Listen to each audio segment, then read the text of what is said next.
Assalamualaikum warahmatullahi wabarakatuh.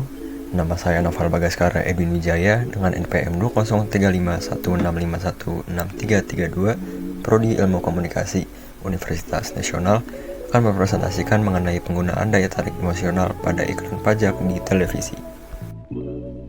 Materi yang saya presentasikan ini bersumber dari jurnal yang ditulis oleh Damayanti Wardianingrum, Program Studi Ilmu Komunikasi, Fakultas Ilmu Sosial dan Ilmu Politik, Universitas Al-Azhar, Indonesia.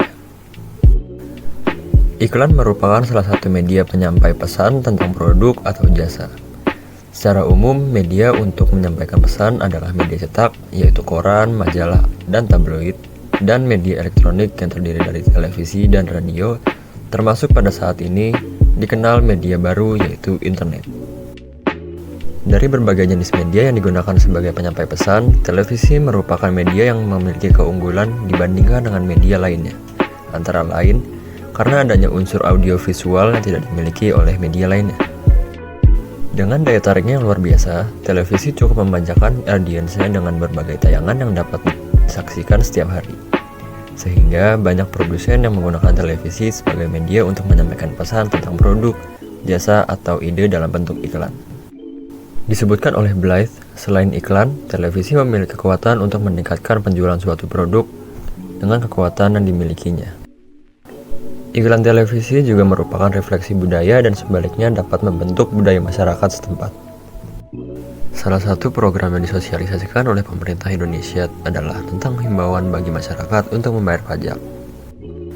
Direktorat Jenderal Pajak pada tahun 2010 menayangkan beberapa jenis iklan baik melalui televisi dan radio. Di antaranya adalah iklan dengan versi anak sekolah, versi pengusaha kafe, dan versi anti KKN. Iklan ini diharapkan dapat meningkatkan kesadaran masyarakat terhadap kewajibannya sebagai wajib pajak dan merubah sikap masyarakat tentang aparat pajak. Selain itu, Dijen Pajak baru saja melakukan reformasi di bidang kepegawaian seperti misalnya peningkatan gaji serta kedisiplinan pegawai. Penulis merasa perlu untuk melakukan penelitian kepada 3 versi iklan pajak tersebut.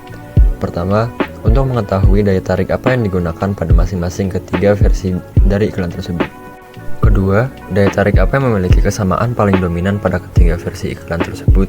Dan yang ketiga, apa implikasi daya tarik dikaitkan dengan fakta yang ada pada saat ini.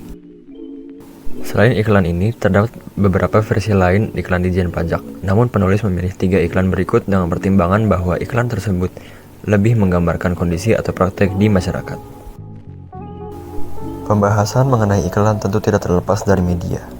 Media yang digunakan dalam menyampaikan iklan diantaranya adalah media tradisional dan media baru. Televisi, radio, koran, majalah, film, brosur, leaflet yang dikenal sebagai media konvensional.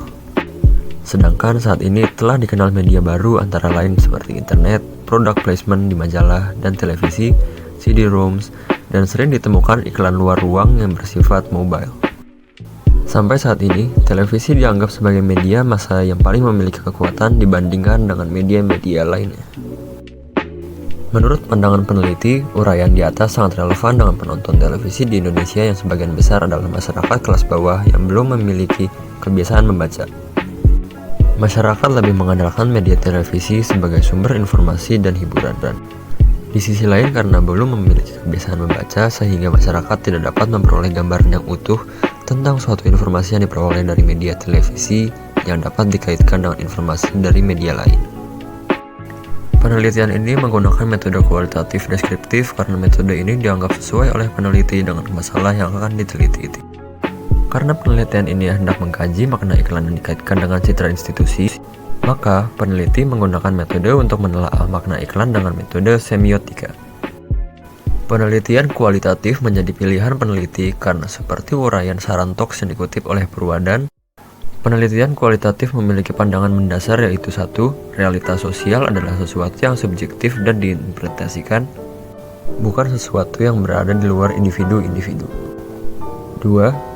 Manusia tidak secara sederhana mengikuti hukum-hukum alam di luar diri, melainkan menciptakan rangkaian makna dalam menjalani hidupnya. 3. Ilmu didasarkan pada pengetahuan sehari-hari bersifat induktif, ideografis, dan tidak bebas nilai. Serta 4. Penelitian bertujuan untuk memahami kehidupan sosial. Metode semiotika digunakan untuk menganalisa iklan adalah suatu metode analisis untuk mengkaji tanda. Semiotika adalah suatu disiplin yang menyelidiki semua bentuk komunikasi yang terjadi dengan istilah sign system. Pada penelitian ini, konsep semiotika yang digunakan peneliti adalah konsep yang dikemukakan oleh Roland Barthes yang menggunakan konsep tentang konotasi dan denotasi sebagai kunci dari analisisnya. Dalam konsepnya, Barthes menjelaskan tentang sebuah sistem tanda primer atau denotatif dan tanda sekunder atau konotatif. Makna denotatif adalah makna yang paling nyata, yaitu sign. Sedangkan konotatif adalah istilah yang digunakan untuk menunjukkan signifikasi tahap kedua. Hal ini menggambarkan interaksi yang terjadi ketika tanda bertemu dengan perasaan atau emosi pembaca serta nilai-nilai dari kebudayaan. Lebih lanjut, Barthes menjelaskan bahwa konotatif memiliki makna yang bersifat subjektif atau paling tidak intersubjektif, sedangkan denotatif adalah apa yang digambarkan tanda terhadap sebuah objek. Sedangkan makna konotatif adalah bagaimana cara menggambarkannya. Karena dalam penelitian ini unit analisis yang akan digunakan adalah iklan di televisi, maka penulis menggunakan konsep-konsep semiotika dalam iklan televisi.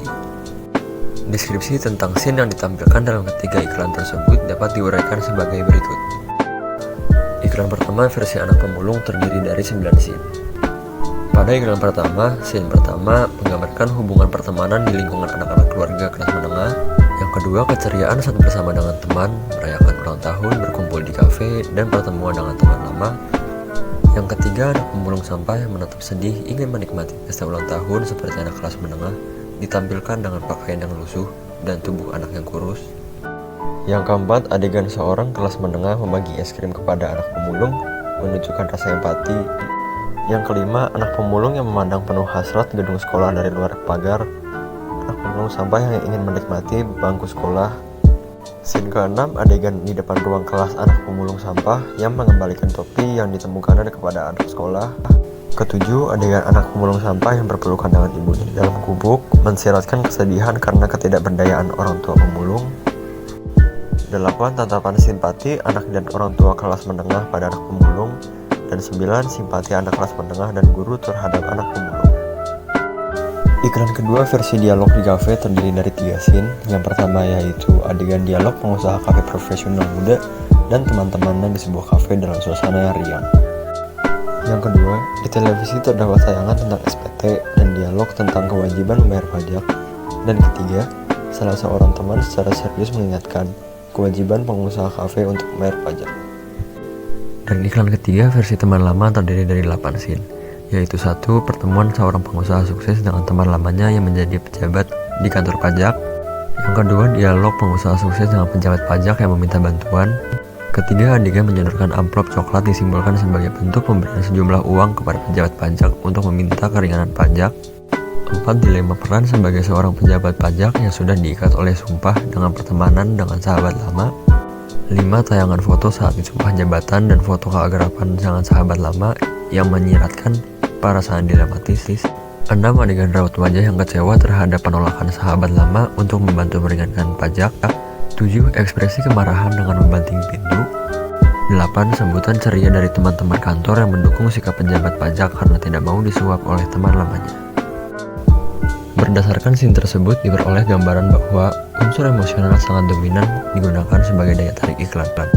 Adapun unsur emosi yang dominan ditampilkan adalah rasa simpati, empati, kegembiraan, keceriaan, kesedihan, keakraban, kebersamaan, rasa ingin menolong, kerinduan, kemarahan, dan dukungan. Daya tarik emosi iklan biasanya digunakan untuk iklan produk yang tidak memerlukan perbandingan secara rasional. Dari scene iklan tersebut, pesan yang diperoleh adalah bahwa masyarakat merupakan pihak yang memiliki kewajiban sebagai warga negara. Dengan membayar pajak, masyarakat berperan sebagai kontributor bagi pemasukan uang negara untuk menyelesaikan masalah pembangunan seperti antara lain misalnya mengatasi kemiskinan. Kemiskinan diangkat sebagai suatu objek dalam salah satu versi iklan pajak yang dianggap memiliki hubungan langsung dengan pembayaran pajak masyarakat.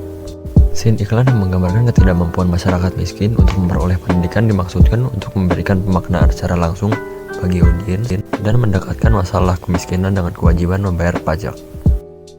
Seperti banyak diketahui bahwa masyarakat berkewajiban membayar pajak dan tugas pemerintah mengelola pajak yang dibayarkan oleh masyarakat antara lain menyediakan fasilitas dan sarana bagi masyarakat termasuk fasilitas pendidikan. Hal lain yang dapat peneliti peroleh dari analisis iklan adalah keseluruhan scene dalam 3 jenis iklan pajak tersebut menampilkan pendekatan emosional yang difokuskan lebih banyak pada kewajiban membayar pajak bagi wajib pajak, manfaat pajak bagi orang lain atau negara, dan akibat yang timbul bagi orang lain jika tidak membayar pajak. Dalam iklan, tidak terdapat scene yang menampilkan keuntungan yang diperoleh secara langsung bagi wajib pajak jika melakukan kewajiban dalam membayar pajak. Kesimpulan dan saran. Tujuan periklanan yang digunakan dalam iklan pajak adalah persuasi. Pajak bukan hal yang baru, melainkan sudah diketahui masyarakat luas sehingga iklannya tidak bersifat informatif berupa penjelasan. Himbauan untuk melakukan pembayaran pajak yang ditujukan kepada masyarakat bermaksud membujuk agar masyarakat taat membayar pajak. Yang kedua, iklan pajak pada versi anak sekolah ditampilkan menggunakan simbol-simbol yang menggambarkan kondisi masyarakat pada kelompok kelas bawah yang miskin dengan daya tarik emosional, yaitu kemiskinan, ketidakmampuan, ketidakadilan, kesedihan, dan empati. Pesan yang lebih besar adalah menggambarkan kurangnya kesempatan memperoleh pendidikan dan penghidupan yang layak bagi setiap warga negara. Di sisi lain ditampilkan rasa empati dari kelas menengah terhadap kelompok miskin. Gambaran ini memberi makna atau pesan bahwa kemiskinan yang terjadi adalah karena tidak ada atau kurangnya partisipasi masyarakat dalam membayar pajak. Yang ketiga, pada iklan versi pengusaha kafe, yang lain digambarkan kondisi kelas menengah pada kelompok pengusaha yang memiliki kecenderungan mengabaikan atau menghindari pajak. Daya tarik emosional yang digunakan adalah pertemanan, kepedulian, keakraban dalam lingkungan teman terdekat, dan saling mengingatkan akan kewajiban membayar pajak. Yang keempat, pada iklan versi anti korupsi, kolusi, dan nepotisme, daya tarik emosional yang ditampilkan adalah dilema yang dialami pejabat kantor pajak, yaitu antara persahabatan dengan temannya yang pengusaha dengan sumpah jabatannya. Pilihan akhirnya jatuh kepada kesetiaan terhadap sumpah jabatan dengan tidak menerima suap. Meskipun jika dikaitkan dengan fakta yang ada, pesan iklan ini bertentangan dengan berita tentang pegawai pajak yang melakukan tindak korupsi melalui kolusi dengan perusahaan-perusahaan besar. Yang kelima, secara keseluruhan, pesan yang ditampilkan dalam iklan pajak menggunakan daya tarik emosional seperti kemiskinan, ketidakadilan, empati, simpati, kemarahan, keinginan berbagi dengan sesama, teguh pada pendirian, dan setia pada sumpah jabatan. Yang keenam, pendekatan iklan pajak yang digunakan hendaknya tidak hanya menggunakan daya tarik emosional dan memanfaatkan kemiskinan masyarakat, namun lebih kepada pendekatan emosional yang memfokuskan pada pemanfaatan pajak yang sebesar-besarnya untuk pembangunan. Sekian presentasi dari saya, kurang lebihnya mohon maaf. Wassalamualaikum warahmatullahi wabarakatuh.